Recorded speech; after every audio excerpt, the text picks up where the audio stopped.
that this violates the fundamental right to information of citizens to know about who is contributing this much money to political parties, etc.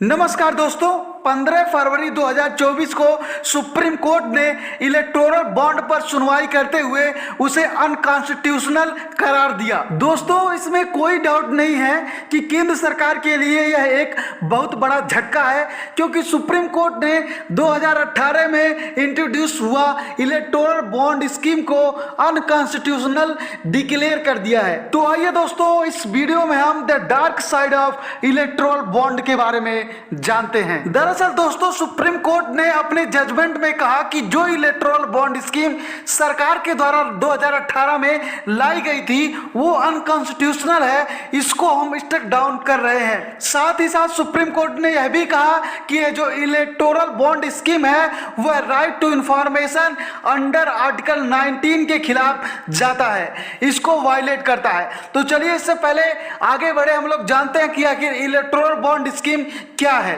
तो दोस्तों, electoral bond scheme मैं आपको एक example के माध्यम से समझाता हूं। मान लीजिए अगर आप किसी पॉलिटिकल पार्टी को 1 लाख रुपया देना चाहते हैं, फिर चाहे वो बीजेपी हो, आम आदमी पार्टी हो, कांग्रेस हो, जेडीयू हो, कोई भी हो, तो आपके पास सिर्फ एक ही ऑप्शन है कि आप एसबीआई के बैंक में जाइए और वहां से 1 लाख का इलेक्टोरल बॉन्ड खरीद लीजिए। जब आप इलेक्टोरल बॉन्ड खरीदेंगे तो एसबीआई आपसे पूछेगा कि आप किस पार्टी को ये बॉन्ड देना चाहते हैं, तो आप जिस पार्टी को बताएंगे उस नाम से वो इलेक्टोरल बॉन्ड इशू कर देगा। और अगर मान लो वह पॉलिटिकल पार्टी 15 दिन के अंदर फिर से सबमिट नहीं करती है और पैसा नहीं लेती है, तो वो जो बैंक है इस केस में पूरा जो प्राइज मनी है वो प्राइम मिनिस्टर रिलीफ फंड में चला जाएगा। दोस्तों, इसमें सबसे इंपॉर्टेंट बात यह है कि जो इलेक्टोरल बॉन्ड खरीदा गया है यह किस पॉलिटिकल पार्टी को दिया गया है, इसका इंफॉर्मेशन सिर्फ और सिर्फ आरबीआई के पास रहेगी, स्टेट बैंक ऑफ इंडिया के पास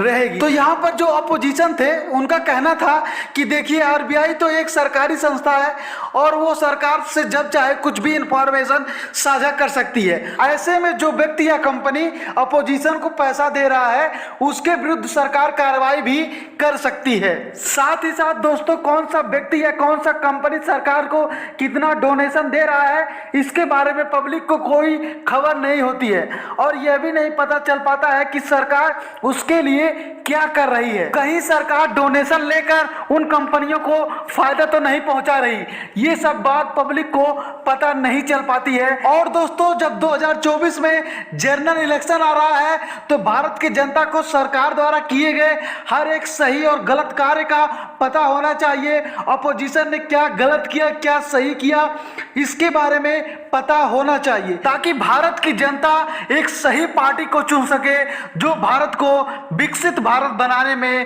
अहम भूमिका अदा कर सके। इस वीडियो में इतना ही। धन्यवाद दोस्तों।